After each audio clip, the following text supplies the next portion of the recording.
Hi, Derek. How you doing? Evening. Hello. How's things? Oh, I've had one of those days today. Would you believe? It's my first day back in the office for, I don't know, since about September, Right. October Right. time. And It's just been a nightmare. nightmare. How have you found it then? I mean, I personally get quite a lot done from home, although it is nice to go in the office as well. I mean, for me, the office is a trip to Sunderland at the moment, as we've not got one up here yet, which I quite enjoy. But equally, I find I don't get quite as much done as at home. Yeah, it's true. Spent the day sort of chatting to people, and then sort of everything else just went wrong, and it was just just too noisy in the office now. Can't cope with it. This is really it. bad. Especially after a layoff as well. There's people you've not seen for a while face to face, and it's nice to have a catch up. And then before you know it, it's lunchtime, and you're like, "Oh, I'm not done any work yet." Yeah, man, terrible. Yeah, absolutely. But no. So I think 35 signed up, which is good. So for thereabouts, that should be perfect. So I think, as I said, we'll give it kind of 3-4 minutes after the hour and just let people get logged in. Nobody's ever on time these days. It's one thing. No. It's fine. It's fine. Especially online events. Yeah, I've got to either be far too early, or I'll kind of miss it. I'll get distracted with something else, and you're like, oh crap, I should have been there. Yeah, absolutely. Yeah, no, I'm the same. So, so you back in the office a few days a week now, or what's? No, it's once a fortnight, one day every fortnight. Okay. So it's just really for planning and stuff. We just kind of get together in a room and do that kind of thing. And it's just, I can see it's going to be like that for I don't know how long. Well, this is it. Yeah. Really don't know. But what about you? Are you in a lot then, or? Well, I mean, obviously, I'm based in Edinburgh. We're going to open an office in Edinburgh at some point this year. We're looking at places at the moment. Again, it's getting that balance between letting people work from home or coming into the office. It really is a tricky situation at the moment. The last thing you want to do, of course, is get a big premises and then nobody wants to come in. But equally, you want to kind of provide a space where people can collaborate. And obviously, some people do like to come in as well and just have that respite from home. So I think I'm actually down in Sunderland next week for a couple of days. So kind of once a month as it stands for a couple of days, which is all right. So a couple of beers and a curry and a stay over. So it's not too bad. It's not too bad. That's a good excuse, isn't it? Yeah, exactly. Well, there's Matt as well. Yes, Mr. Nicholson. He'll be fending off the 3 kids just now, I suspect. Dinner time.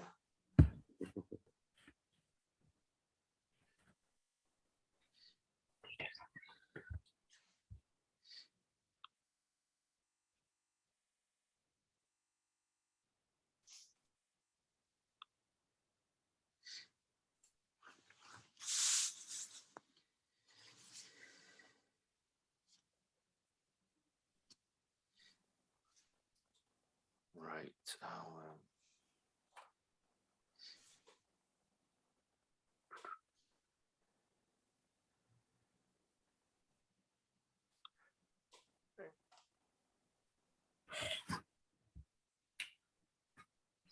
Good evening, everyone. Evening, Sanchita. How are you doing? Doing good. Thank you. Excellent. Lovely. Yes. Can everyone see those slides? Yeah? Yep. Cool. Perfect.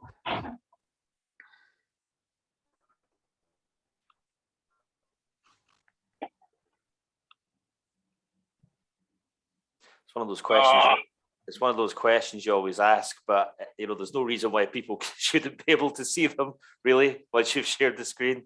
You say that, but I once did some training where I was sharing 2 screens. All right. Okay. Or I was sharing one screen and then I had another screen next to me. And most of the time, for the whole hour, I'd done really, really well, and I'd showed what I thought I was showing everyone.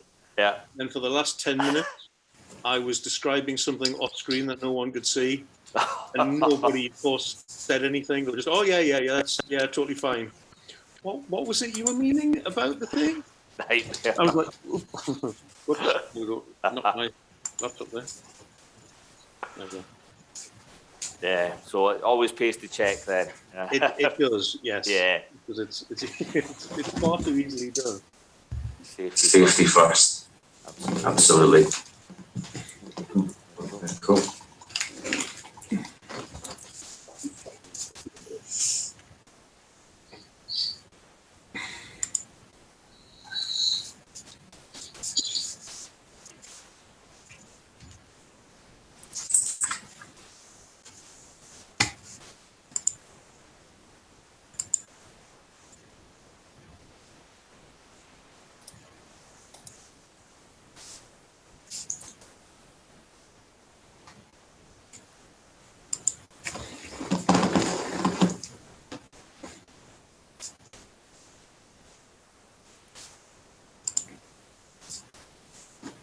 Hi guys. Evening, Paul. How are you doing? Good night, thanks. But you? Yeah, not too bad. Not too bad at all. Yeah, I think we'll give it a couple of minutes and then we'll get started, just to allow a few latecomers to join. But there's quite a few people here already, which is great.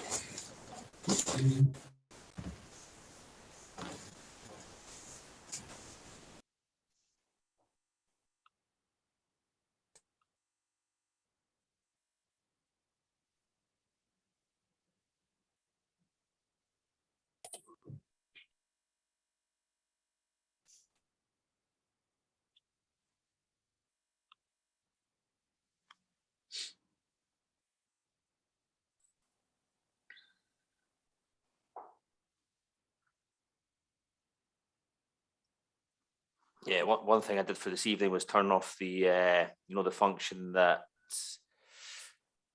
you have to allow people to enter the meeting, because what I realized previously, it was taking up a lot of time to let people in as a meeting organizer, and I always forgot to pass on to someone else.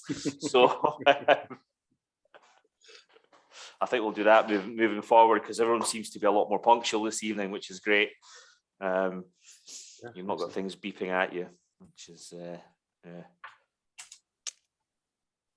Yeah, I think Teams does that, but then Teams kind of gives up and goes, "Oh, just let everyone in." Yeah. Oh, okay, fine. Yeah. If there's enough people knocking at the door, we'll just open it. Yeah, fine.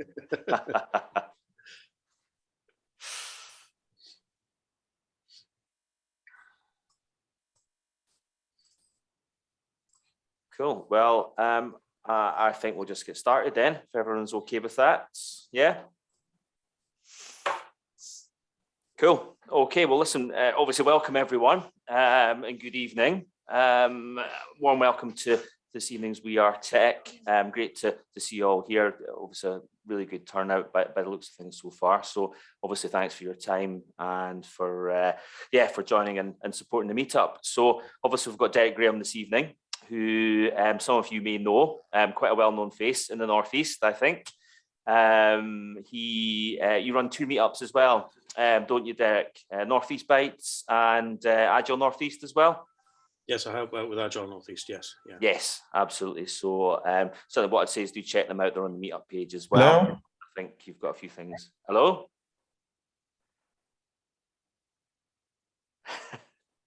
Yeah, I think you're going to have a few things planned over the coming months, as we said when we talked previously. Yeah. Yes, nothing concrete at the moment, but yes, I'll be mentioning that later on. Yeah. Yeah, absolutely. Cool. No worries. So, yeah, obviously, as I'm sure a few of you know, Derek is a principal software developer at Sage. So, I'll pass over to him shortly, but just I suppose a couple of words on us on We Are Tech. As you can see, that's our mission statement. It's it's quite a simple premise for the group. I would say we, for anyone that's new to us, what we're looking to do really is cover a broad range of topics, really make ourselves inclusive to everyone, regardless of your kind of tech interest or indeed your level, anything from beginner through to expert, I would say. Obviously based out of the Northeast as well, at Sunderland. We're keen to remain an online meetup. and we're more than happy to have people join us from other locations, be that domestically or indeed internationally. I think we've got a few on from outside the UK today as well, which is great as we try and grow. So again, it'd be great to have people's input as to what you'd like to hear about. You know, if there's a topic you'd potentially want to speak on, or of course, you might know someone that wants to speak, or you want to speak yourself, do get in touch, and of course we'll do our best to facilitate that. Now, just a quick note that this evening's session will be recorded and put up on the YouTube channel. So if anyone doesn't want to be on camera, do obviously keep your camera off for the duration of the session. So yeah, I think without further ado, that's more than enough from me. I'll pass over to Derek. I'll stop sharing my screen there, Derek, and let you pop up your slides. Thank you. This is the most difficult part of the presentation. Is making sure we share the right thing with the right people. Indeed. So yes, hopefully you can see my screen there. Cool. Yeah, I can see that. All right, fabulous. Lovely. Well, thanks, Martin and Matt, for inviting me, giving me the opportunity to speak. So the talk tonight is no solid evidence, all about solid, or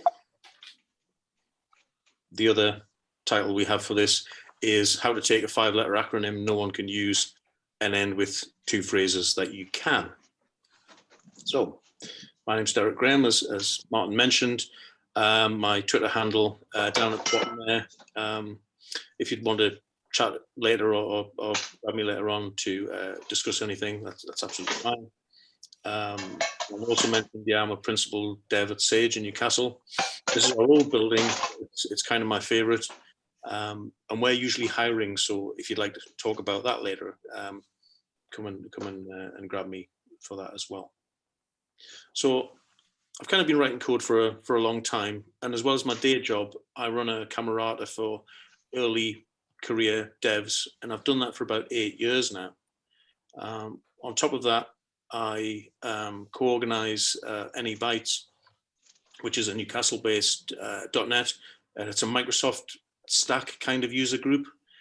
We meet up once a month, sometimes early in the month, sometimes late in the month.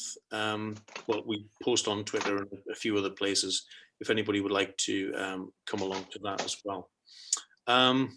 All of this is to sort of say that I speak to a range of developers with all sorts of ranges of experience, and solid comes up an awful lot, and that's kind of the inspiration for this talk.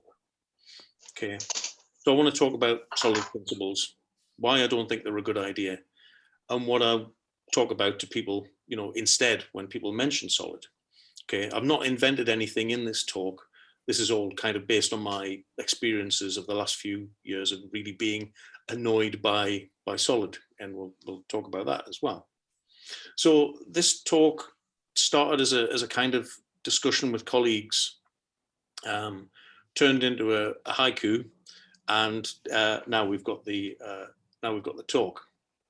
And I'm going to try not to be yelly old guy with opinions, and hopefully be a little bit more reasoned. Okay. So as I said, I talk to an awful lot of developers, and I interview quite a lot of developers as well for, as part of my job. And I've noticed lots of people will sort of confidently volunteer that they know all about solid. And one thing I've noticed is they can kind of remember the first one, the S, they'll remember that, and be a little bit vague on what that means. And then as you go down the rest of the letters, their recollection sort of suffers after that, and it's kind of thing that I sort of related to if you asked Santa the names of his reindeer, and he scratched his beard and said, Dasher, Dobby, Crypto, and then kind of trailed off, And I don't hold it against devs, I think solid as a thing is really oversold. It's confusing, and it's actually a mixture of advice and sort of strategy, goals. It's not really a set of principles. And the sort of academic claims for it as well aren't really borne out, and perhaps it's just not appropriate anymore if it ever was.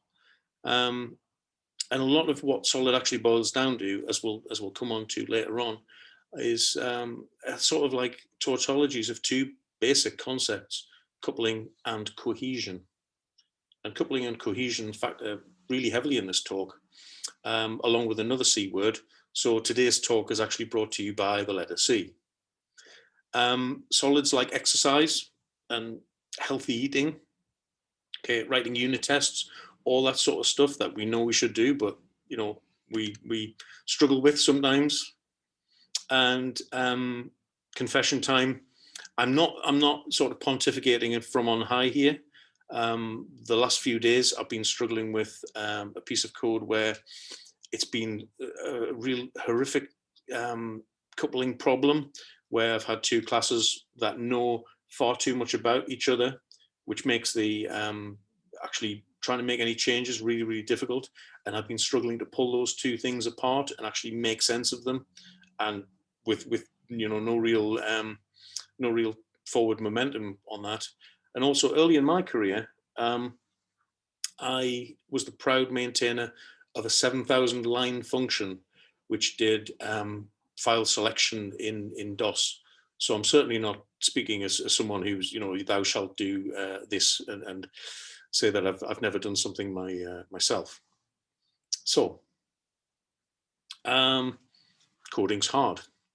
Okay, maybe not for simple applications, writing little tools and things like that, but libraries and products we actually want to keep around for a long time. We want to be able to continue to work with them sort of easily into the future without them ever, you know, becoming a mess and becoming unmaintainable. But it's hard to keep simple, uncluttered code and keep stuff flexible so that adding code doesn't make design worse or make it harder to add to in the future. We know we need to organize to be able to make, you know, make things available, be able to find things. And we know that we need to make changes in the future. We're always going to need to make changes. And that's part of the problem. Every choice we make in code means future you and future your team, the work that you do can be easier or harder depending on what you choose. Writing is hard. Reading code, you know, is harder really. And often we do more reading than writing. But writing has to take the reader into account, you know, because there is just so much of that. You know, you spend much more time actually looking at code than changing code. We're doing a good job of that. Programming requires experience and it requires discipline. Programming is like art and craft, much more than science, I think. Okay, so we use heuristics an awful lot to guide us. Sort of other disciplines, medicine and engineering, are kind of really grounded in you know, real world feedback. Okay, if you build a bridge badly and it falls down when the first lorry goes over it, you're going to find out about that fairly quickly. You know, if you prescribe the wrong drug for a patient, you're going to find out about it fairly quickly. Okay, but you may not find out about a line of code in the wrong place for a long, long time. And it's actually scarier than that, because people following your choices, you know, looking at what code you've created in the past, and they may actually build upon that and actually make matters worse and make the code more, you know, more unmaintainable, non-maintainable, if you like. So the Mythical Man Month, people may have read this book. Anybody read this book? No. No. It's a really, really good book. It's from quite a while ago. I think it's late 80s, something like that, maybe. But Fred Brooks Jr., part of this, he talks about managing two forms of complication in software. So there's essential and accidental complexity. So essential complexity or complication, as he says, sort of the problem is inherently hard, the problem domain, or the thing that you're trying to create a solution for is just difficult. And that's one thing. But there's also accidental complexity, where we don't have good tool support, we write bad code, and we just end up tripping over ourselves and getting in our own way. The kind of thing where, you know, you have incomplete knowledge about the problem domain. You start off, you know, thinking you know all about it, and make all kinds of errors and add all kinds of complexities to a piece of code, and then, you know, just maintain and build on that and make things worse and worse, just because, you know, we're not actually getting to the heart of the problem. We're not fixing the essential complexity. We're just adding other stuff to it as a byproduct. And Solid and, you know, many other guidelines really are sort of aimed at helping us reduce that accidental complexity in whatever code we write. Really, that's hopefully the point of them. So what about Solid? Where did it come from? Well, this guy back in the mid-90s, Robert Martin, who you may know from the Agile Manifesto, clean code, the idea of clean code, some TDD stuff. He was also involved in the software craftsmanship movement. He was writing online and debating, I think, about OOP and the commandments of OOP and what they should be. And he actually came up with 11, right? The typical programmer off by one error. And another guy, Michael Feathers, actually had the idea that if you took 5 of them, and you know, you could make the acronym SOLID, SOLID, and that's kind of where that came from. And then Robert Martin wrote the Clean Code book and a few others. And he wrote a lot of articles as well, in general about clean code and about what Solid is and how you would do it, but also sort of in depth about each one as well. So he was kind of like the right person at the right time. Took these principles and really ran with them, and you know, kind of became, you know, the first internet influencer, or like, if you like, for programmers. And at this time, anybody remembers this, should strike fear into your heart. Everyone was writing, you know, O code, and Java was the most exciting thing possible. And Solid sort of fitted in well with the view of software at that time. Okay, so early 2000s onwards, right? It may not be so appropriate now, you know, with JavaScript being the whole world, and O being less in favor. But that's kind of history. Let's actually talk about what the acronym is.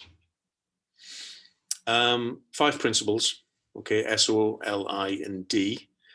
So single responsibility, open closed, list-gov, interface segregation, and dependency inversion. So we're going to look at them one by one, and I'm going to rant about what's wrong with each one of them. So S, single responsibility. That's the one that everyone remembers. When you say, what is Solid? And they go, oh, single something, single responsibility. Yes, that's it.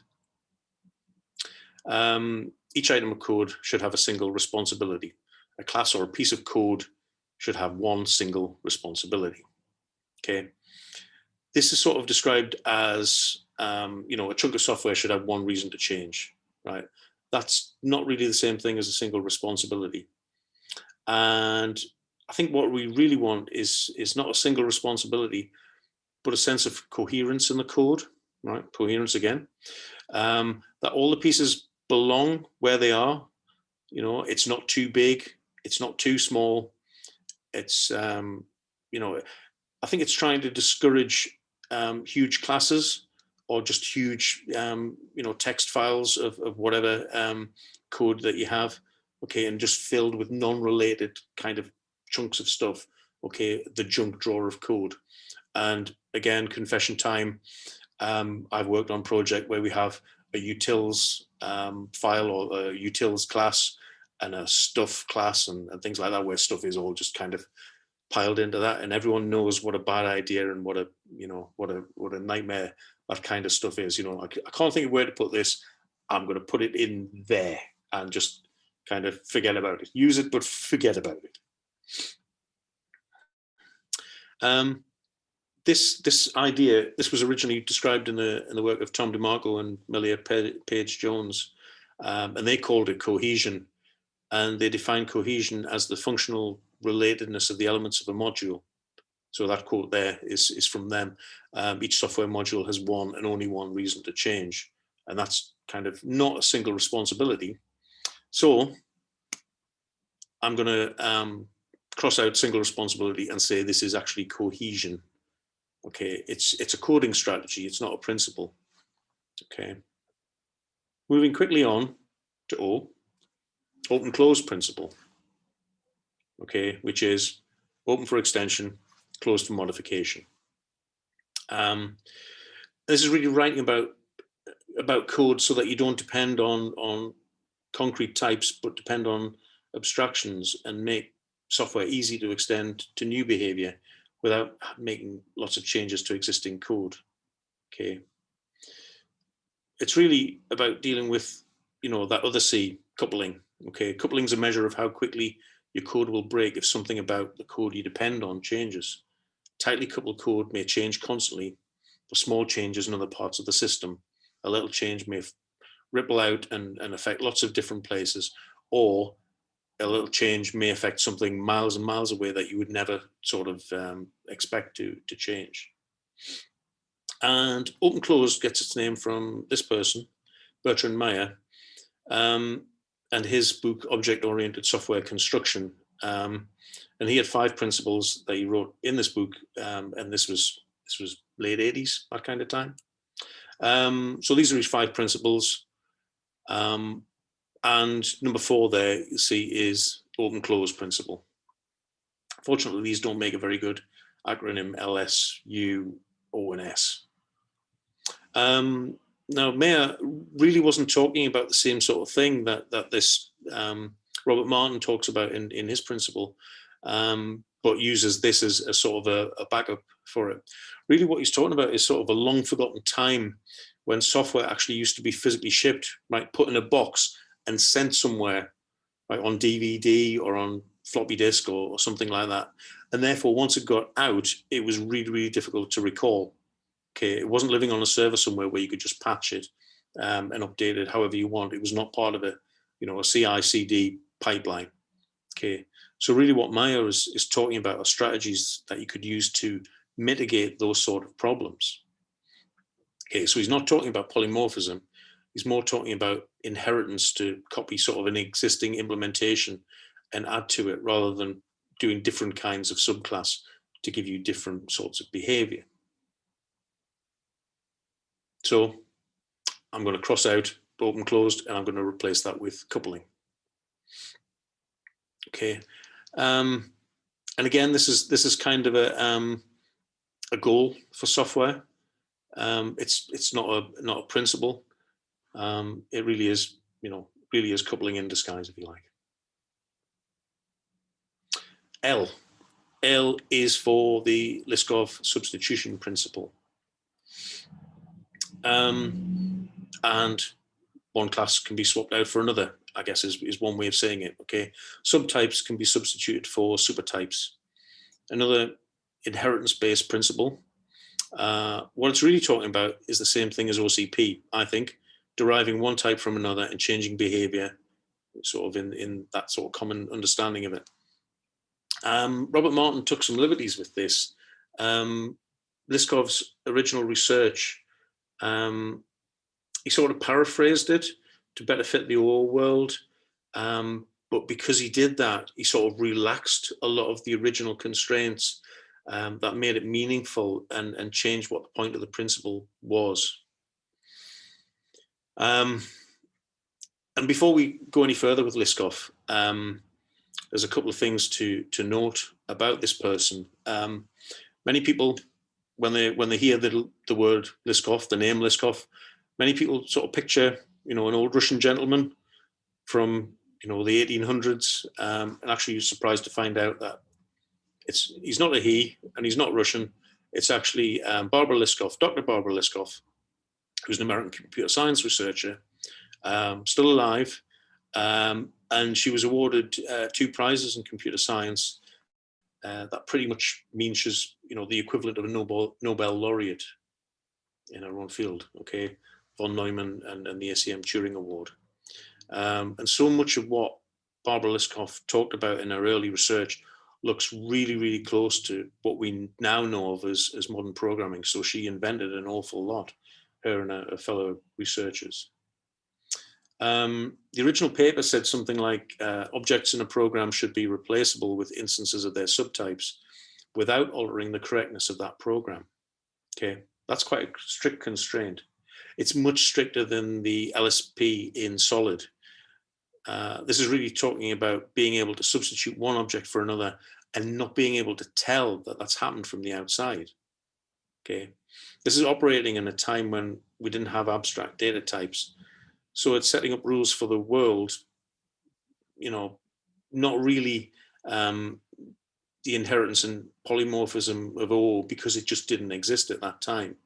Okay, and this slide is an actual picture from that time when there were actually no types and programming was just bits and data scattered all over the place. But let's go back to Java.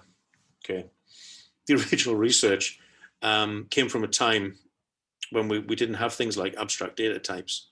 Okay, Barbara Liskov wrote a paper in 1974 that was based on her research, which basically invented Java. Okay, static type systems, inheritance, data hiding, exception handling, classes. She pretty much had all of that bar interfaces. And she actually wrote a research language, a programming language called Clue, that invented what we now have as generic type constraints in .NET. So she was way ahead of her time and kind of invented so much and needs to be known a lot more than just for this one principle.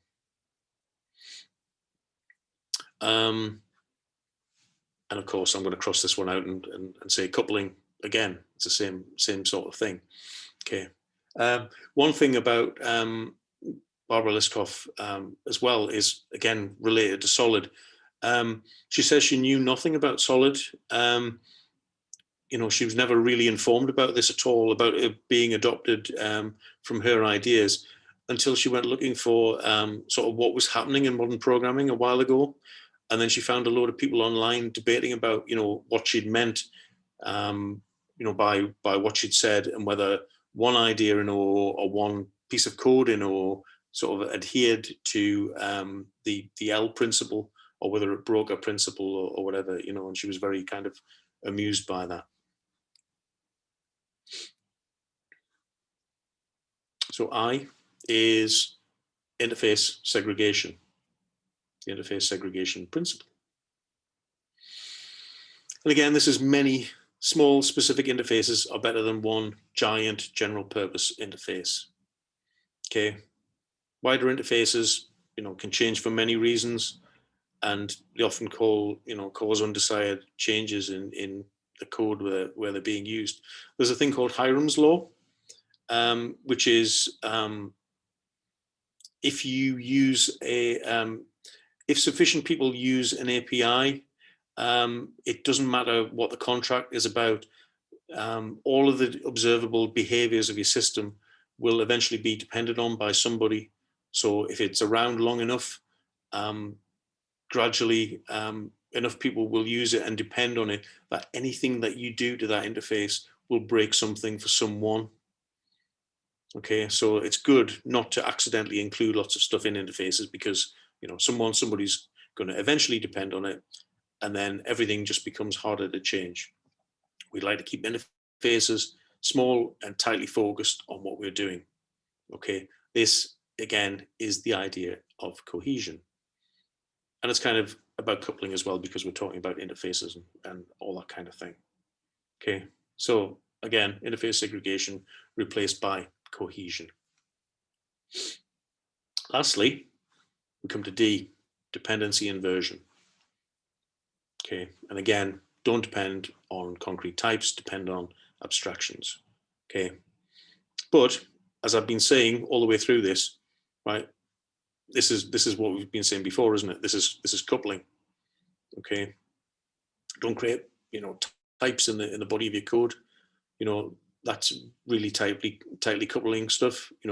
Move stuff to a constructor if you're writing classes, or have them passed in to functions that you're writing and using them. This is all coupling kind of stuff. And again, it's a coding strategy. It's not really a principle. So there we have all of these 5 principles replaced by 2 things: coupling and cohesion.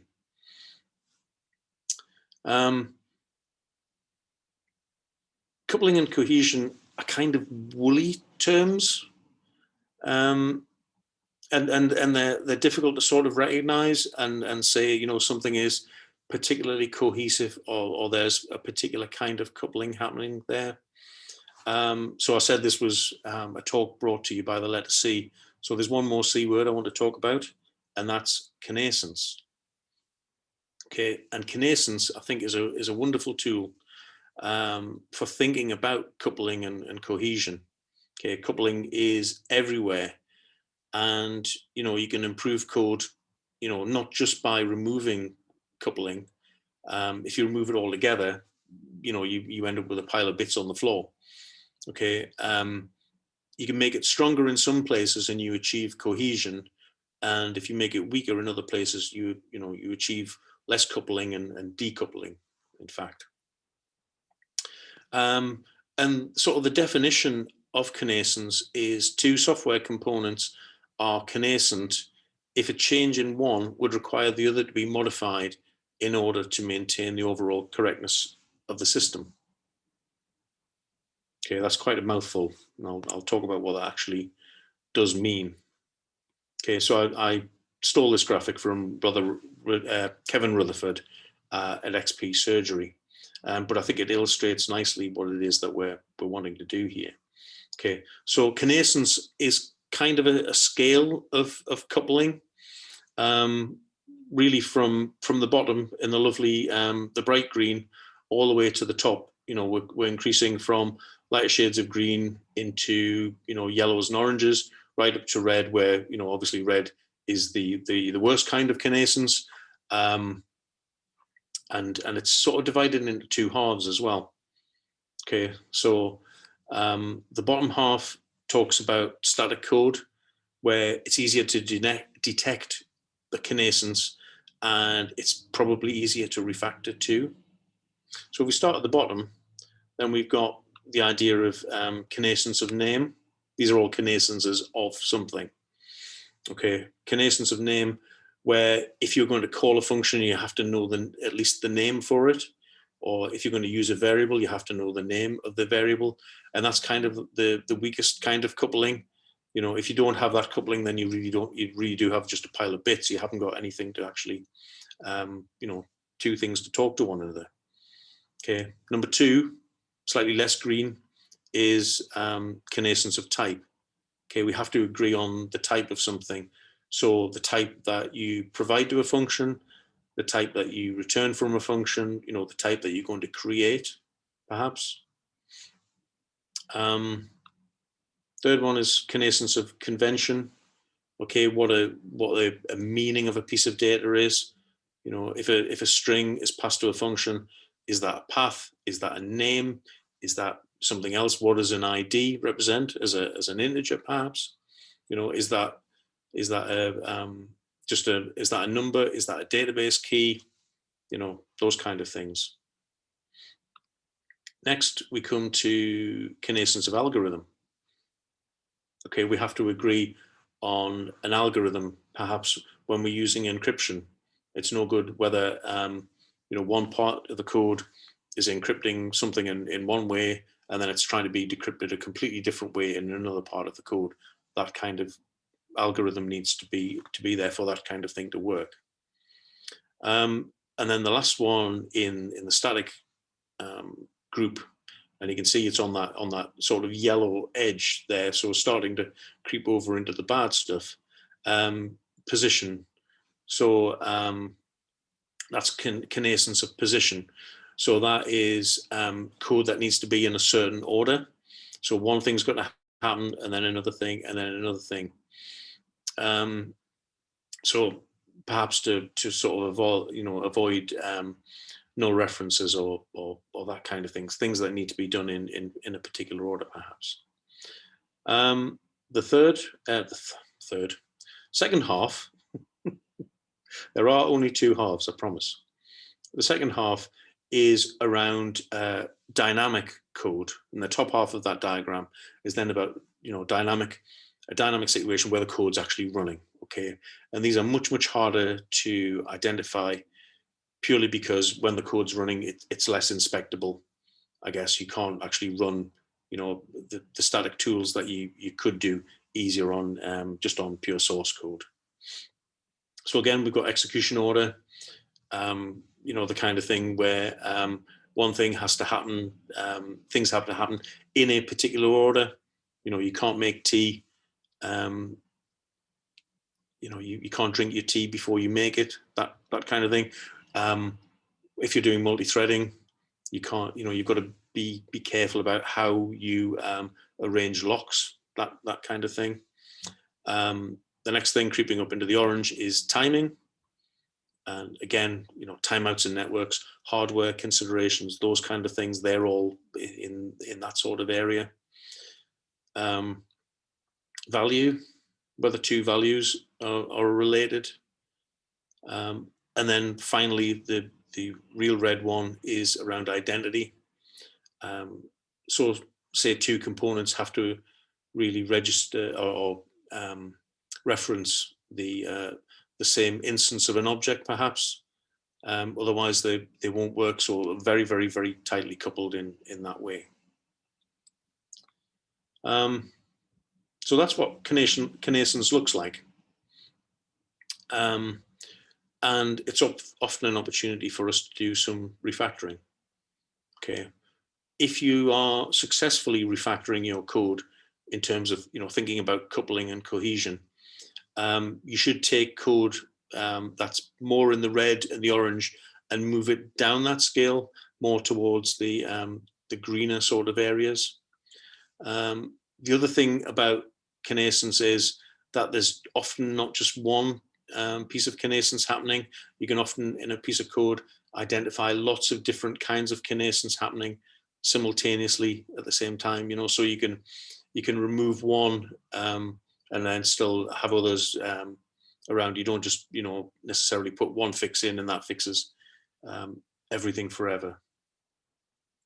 And it's an imperfect measure, but it really blew my mind when I sort of learned about this originally, because I suddenly had a concrete way to talk about these ideas without just going, as I said, kind of into a woolly, more or less coherent kind of thing of based purely on feeling. You can now point to something and say, oh, well, that's got connaissance of value. This has got connaissance of position, that kind of thing. And you can really kind of get a better idea of where you are on that scale. Okay. And we can sort of look at measures of connaissance to assess, impact for sort of several factors. So we can look at sort of the strength of connaissance. Okay, so how hard would it be to refactor that, or make changes or move things around? There's locality, sort of the distance between two components, and how far apart those components are. Hopefully, if things are far apart, there should be a weak connaissance between them. So that should be fairly green. Connaissance hopefully should be quite strong within the same function, maybe less so within the same module, that kind of thing. And then there's degree, which is sort of the size of that impact. Is a function connaissant with one other function, or is it connaissant with 1,000 other functions, or somewhere, obviously somewhere in between that, but that kind of thing where, is it a really serious thing and it's going to have a huge impact, or is it, something quite simple? Speaking of simple, I want to talk about, lastly, a set of guidelines I learned about them from Kent Beck, but he didn't, I don't think, invent them. And he called them the 4 elements of simple design.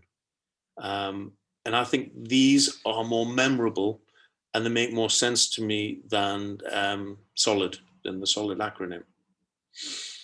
And these are the 4 things, okay? And we'll come on to a slightly better way of talking about them in a moment. But he originally had them as appropriate for the intended audience, okay? The people who have to work with and understand the code. Code is factored, so there's no duplication of logic, no duplication of structure or knowledge. Structure duplication is probably preferable to knowledge duplication. And that's kind of like the dry sort of idea. Number 3 is communicative, if you can say it. Every idea there, is it communicating something about the system somewhere? Is it there for a particular purpose? And the last one, is it minimal? Okay, it needs to have the fewest possible elements and, nothing really unnecessary about it at all. And again, there's no catchy acronym for this, but we can put it in a slightly better form, I think. And some of you may have seen this before. So the idea is it passes all the tests. Okay, it should have tests. Okay, that's a good start. And making code testable is a good way of making, looser coupling and improving cohesion. You want to minimize duplication of knowledge, and not necessarily duplication of code. Improve clarity. Okay, better naming, more meaningful abstractions, because again, we're reading more than we're writing. And what we want is an accurate description of the code that we know we can trust. The name, isn't named one thing and doing something else. And again, it's the smallest code we can write. It's got the fewest things in it, so that we don't have to, maintain lots of stuff and lots of maybe unnecessary stuff. Okay. And these aren't sort of 4 steps. These 4 things here are kind of a cyclic thing. So the reason why I say that is because sort of improving naming sort of helps with abstraction, and can help with clarity. And it shows sort of higher levels of duplication at sort of a larger scale, if you like. We can factor out duplication. Means we can, define new structures. We find new structures kind of emerge. And because those structures are there, you have to give them a name. Naming a new thing, again, helps. It means you can discover more about the code. And then, you can think about new tests. And new tests, mean you can, perhaps make the code simpler, smaller. You may be able to get rid of tests. You may be able to get rid of code. And you can kind of go round and round and round that cycle. Okay. And sort of once you've got code that works and keeps working, tests should sort of take care of themselves. Okay. So I've put tests in gray there just to sort of show that they can, once they're there, they can kind of hopefully stay like that. And again, simple and smallest should kind of take care of itself, because if you're improving clarity and removing duplication, then code should be shrinking as well. And a lot of the duplication, removing duplication and improving clarity is, a lot of it is down to naming things. Okay, you identify when names don't match the thing that they hope to be describing, or you find names which are at odds with actually what you're looking at. So, business domain concepts are butting up against databases and files and machine specific things, and you know, they're all in a big jumble. They're sort of all hints that the code's not in the right structure, you know, or maybe the names aren't correct or something like that. Again, it's a hint to that sort of duplication. And names really are the major thing for me, and finding the correct name for a thing is really, really so important. A couple of months ago, I had the experience when I was pairing with a colleague, and we were starting off on a new piece of code, and we had no clue what we were doing really, but we started writing down what we thought we were doing, and we started off with kind of a set of code, and that we modified, and we, even though we didn't know quite what we were doing, we were renaming and remolding following this sort of model, and finding a slightly better name, and you know, that had an impact on another part of the solution, and then you know, that would make another change somewhere else, and we'd find better names as we went on and on and on, and you know, that solution, when we finally got there, we really understood what we were doing, and we had names that I think that matched exactly what we were doing, and sort of the eventual solution looked like it had been sort of carefully designed from the outset, even though you know, it had been nowhere near that, but we'd been following this kind of process, and it really did make a big difference. Speaking of design, I just want to give a last shout out to this paper. It's another view of sort of coupling and cohesion and design. Dave Parnas, this paper should really be really much more widely read. Not many people have. It's from, if I'm right, 1984, 1986, something like that. But there's lots of good stuff in there. So that's just a kind of quick aside for one of my favorite papers. So it's been a total roller coaster, as we're coming up on 40 minutes or so. Okay, we've gone from these 5 principles, okay, which aren't really principles. No one can remember them, okay, and if you can't remember them, how do you apply them? You know, so I've sort of pulled them apart and said, well, you know, they're actually cohesion and coupling. So we you know, I've replaced all of them with one or the other there, and then to those 2 C's, I've added a 3rd C, connaissance, and then of course I had to make it more complicated by considering the 4 rules of simple design, but actually 2 concepts really: remove duplication and improve clarity. And I think that's probably about as far as I can go. The last bit is, I guess, reducing, you know, sort of improving clarity and gone the wrong way there, sorry. So noticing the names of things and improving them is that, you know, that duplication and clarity piece. It pretty much for me comes down to this thing about noticing and improving the names of things. So we've gone from 5 to 2 to 1, back up to 4, back to 2, and now 1. And it's not a very good memorable acronym, is it? NINT, NINT. So no, so I'll stop there. Again, reminder that this is my Twitter handle if you want to chat, and I'm done. Questions, answers, opinions?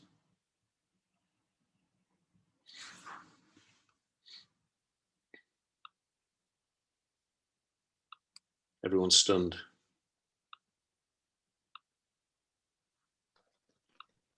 Yeah, one thing sorry. Has Martin gone away? I'm still here. I think we had either Umar or John wanting to speak there. I'm not sure. Whoever speaks first. Grab the mic then. I was just wondering, I was just interested, I certainly agree with the simplifications and principles that you're talking about there, the sort of learning from the experience of building software over a longer period of time takes things away from acronyms down to sort of best practices. And I was just interested in whether there had been some sort of measurable sort of scientific research into proving that some of these things really do make it much easier to deliver software better, more reliably, quicker, and so on. Or whether it's any sort of experience. I don't know of any. I actually may know of someone who does that kind of research. I have to try and remember her name. She's an academic who works in, I think, in the Netherlands or somewhere like that. She's done a lot of research around children learning to program, and you know, taking the traditional methods and sort of going away from those traditional methods and seeing actually what works and trying lots and lots of, you know, seemingly weird and wonderful things. That's the only thing I know of, and I know she's written quite a few papers about that. But you know, for the 4 rules of simple design and stuff like that, I don't know anybody that's done any official research. Perhaps a PhD. Yeah, just interested because one of the things we learn is trying to solve the same problem in multiple different ways and going, actually that worked better. And so that's one of the things, sort of learning from different projects and stuff. But some very interesting points there. Thank you.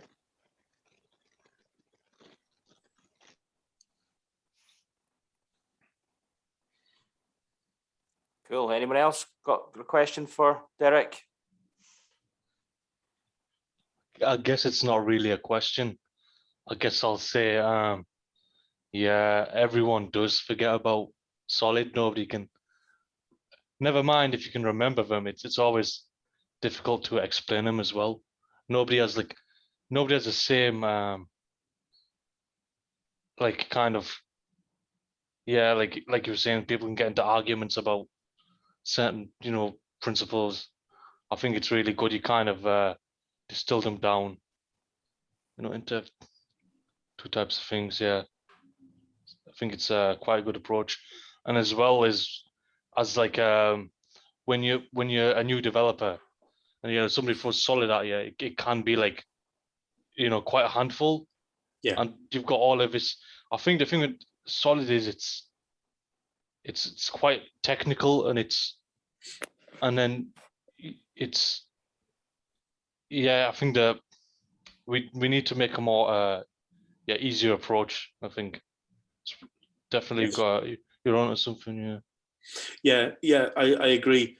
It sounds really official, doesn't it? And it sounds like, oh yes, I must know about this. And that's what I say when I do job interviews, sometimes with graduate developers, you know, and they will actually walk into that minefield, and, you know, we don't ask about it, but they will volunteer that. Yes, I definitely know about that. Yeah. That's, you know, that's great. And me being me, and the interviewer kind of sitting on the other side of the table is kind of like, aha, yes. Do you want to tell me about that then? You know, and of course it's like, So yeah, I think 4 rules of simple design is an easier concept to grasp. Even if it doesn't sound as technical or as authoritative, but it's the kind of thing where you can kind of start from wherever you're starting. You know, whatever level of experience that you have, you can still get an idea of what that means. You know, even if you know, you think you're not producing the best, most sophisticated code possible, you can still, there's still 4 things there that are actionable that you can actually, you know, do something with. Yeah, I think maybe solid probably comes in a lot later in the it should probably come later in developer, because it also kind of steers you a bit once you kind of like, oh, I'm gonna do everything solid. You kind of like I think the most important thing is other, like you're saying, you know, simple design. There's other things out there as well. So just having solid isn't going to save you from, like, you're still going to run into problems, especially if you don't even understand what solid is. I don't think anyone understands what solid is, to be honest, because nobody can agree anyway. So Yes. yeah, Yeah, fair enough. Cool. Any other questions for Derek whilst we've got him? Hiya. Yeah, first of all, really nice talk. Really like the fact that this is so much more measurable and agreeable than solid. I was wondering where do you think or from your experience, where are the limitations of this approach, and or maybe in terms of stuff like runtime performance, do you think this approach can help speed up the development and achieve better output? Interesting question. What do you mean by runtime? I'm thinking of just performance, for example, for critical stuff like serialization and deserialization, where you wouldn't usually apply solid necessarily to get better performance. I was wondering what your thoughts on that were like. Yeah.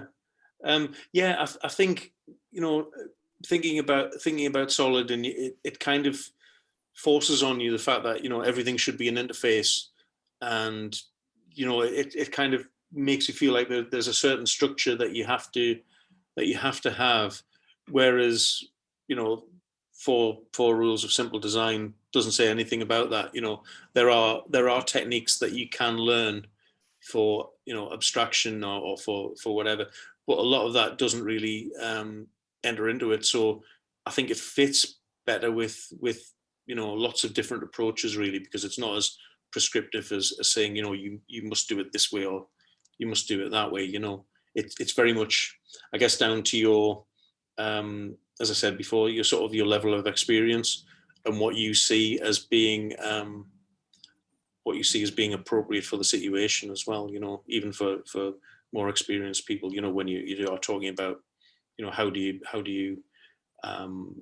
deal with performance issues and that kind of thing. You know, are we doing the essential things rather than doing, you know, things that are notionally correct?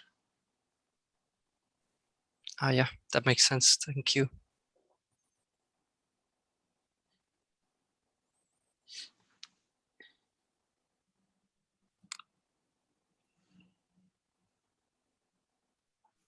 Anyone else? Any questions for Derek? Anything you might disagree with as well, of course?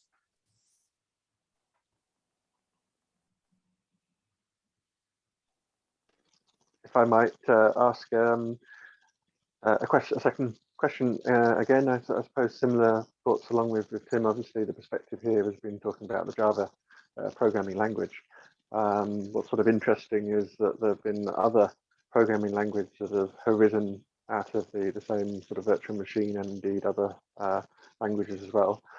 I just wondered whether there was a thought around, are there particular languages that make it easier, or other languages that make it harder to follow these sort of design principles or design goals, and whether we should perhaps be encouraging people to use the better ones that make it easier? I don't know. I mean, in a way, Scala was sort of developed to assist with the sort of multi-threaded environments and things, but obviously introduces... Yeah, true. A while ago, I was experimenting with Elixir around sort of the multi-threading and you know, that kind of thing, and some of the things that are really interesting, you know, there do make things a lot easier, you know. So yeah, I don't know, I would maybe hesitate about, you know, recommending a particular programming language, you know. But that's an interesting question. Yeah. I suppose equally the developments within Java itself, the use of generics, the use of lambdas and things that have come through, whether they've actually made things worse in some cases. Lambdas have always been quite good, but I have occasionally seen people go to town with them, and you end up with a massive class with lambda hanging off lambda, none of it which is easy to read and to digest. And you think, no, Yes. go back to how it used to look. Yeah, I suppose, yes. Every language can be, you know, can be abused, can't it? What's the saying about you can write Fortran in any language or something like that? Isn't there a saying like that? Can't remember something, but yeah, you can make a mess of coding in any language if you really try. That's a good question, though. Thank you.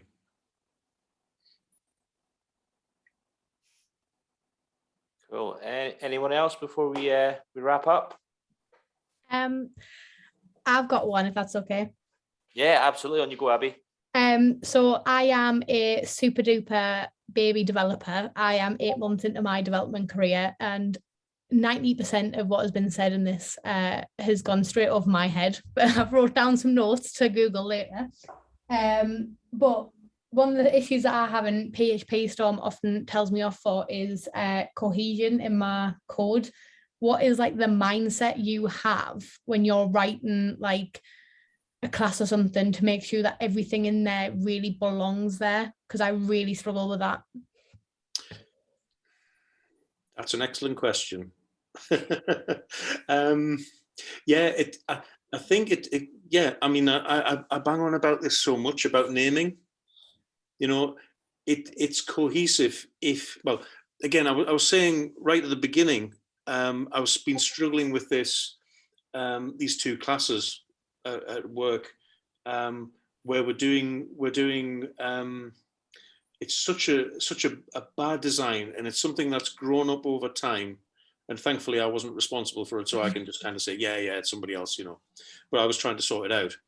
And the issue that I was having, because I was trying to explain it to someone who's a graduate developer, okay, we were working on it together, and she was saying that, yeah, she didn't understand why it was so bad, but actually a few days after working with it and trying to make some changes, she was kind of getting the idea, you know.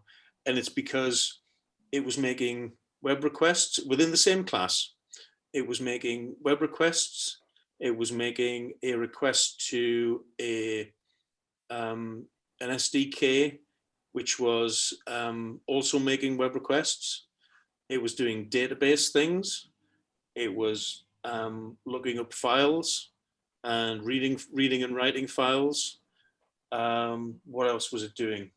And there was also another class that went along with this that was sort of using it, but then also supplying services to this class as well. So it was like a symbiotic relationship. The two, you couldn't pull them apart. And also I was trying to sort of split them out to say, okay, here should be a chunk that only deals with databases.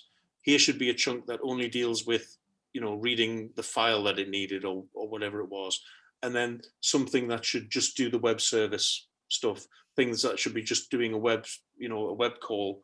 And then perhaps something that sort of stitched all that together and said, right, read the database and then make this call and then do this other thing. Okay.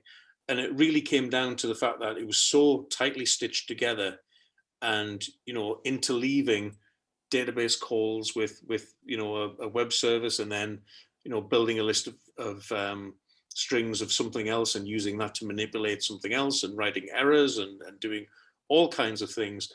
That was really the kind of thing where just your head was spinning. It was, you know, everything was hurting after looking at this just for a little while, you know.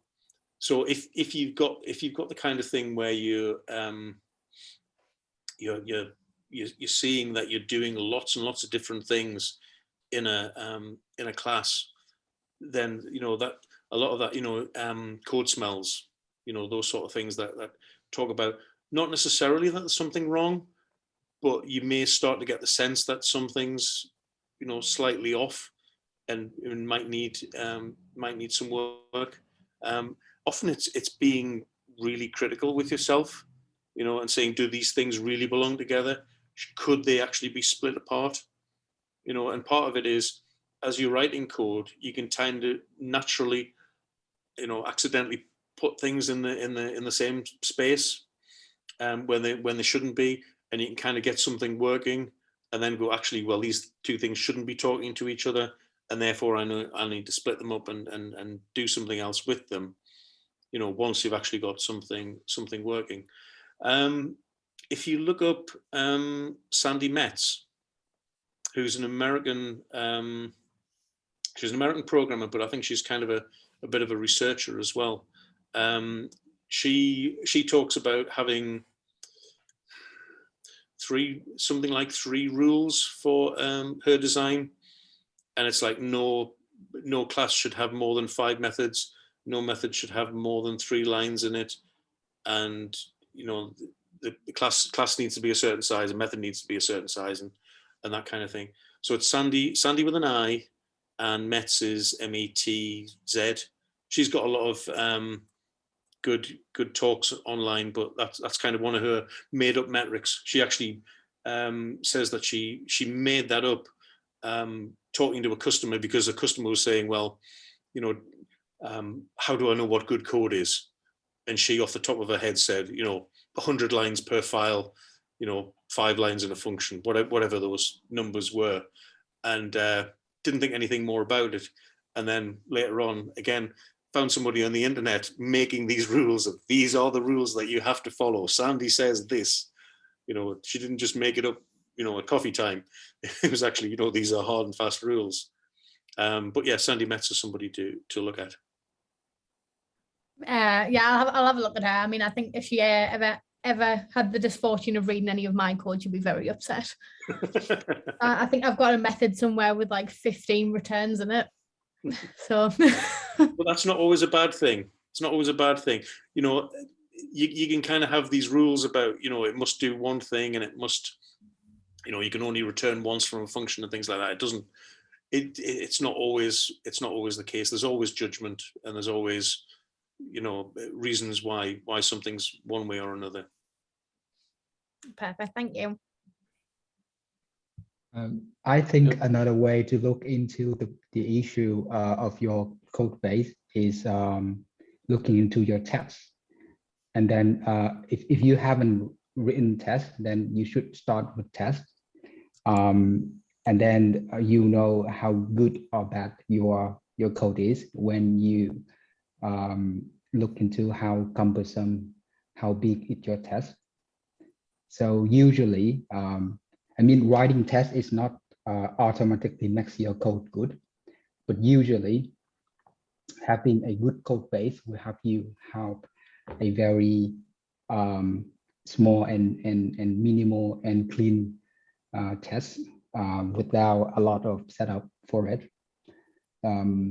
So based on my experience, when you're writing your test and you feel like it's very natural, very easy, then you're having a good code base. Yeah, that's a whole other talk. But yes, I agree with you. A lot of how difficult it is to write a test tells you an awful lot about your code, and having tests that work with your code can kind of help you restructure it and make it nicer to write and nicer to read as well. Yeah, I agree. Yeah, and I just want to bring in again experience. That's probably the most important thing. The more you kind of do this breaking down and putting stuff together and doing all that and looking at code and going, okay, doing analysis, the more you just get that natural kind of instinct to just start, like, I don't know, just the more you do it, the more it becomes natural to you, the more easy it is to split the code apart. So, you know, when you're first starting, I wouldn't worry too much, you know, and it's not a hard and fast rule, you know. Even seasoned developers will be, you know, doing some questionable things, you know. Always a young developer's going up to senior developers, oh, you didn't follow the rules, oh, you didn't follow your own rules. But you know, I think it's just making, it's not necessarily, again, that trap you fall in solid. It's like you're trying to follow something to the exact letter. It's not that. It's just you're trying to do the correct thing. I think that's what you should focus on, is doing a correct thing, rather than just following, you know, someone said this, you know, framework, so just do it, you know. Yeah. Yes. Yeah. Agree. And yeah, probably you need to have your fingers burned 4 times before you kind of get that, oh, I'm not going to touch it like that. You know, I remember how badly that went. I'm not going to do it that way anymore, you know. Maybe that is part of that experience. You just kind of, you know, you do get that from you know, experience. Yeah.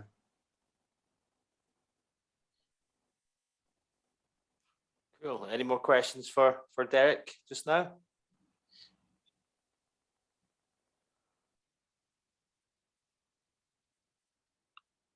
Perfect.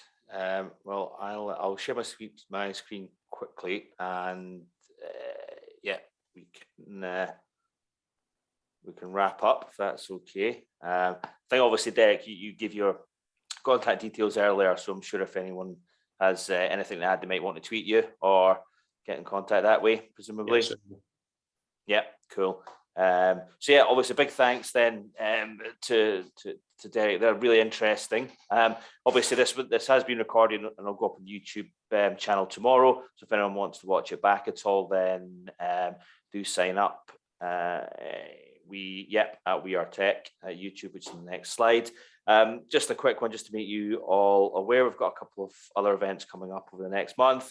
So Dave Westgarth doing a session on retros, which should be very interesting. And then start of March, we've got Steve Waterman, who's quite recently founded his own business.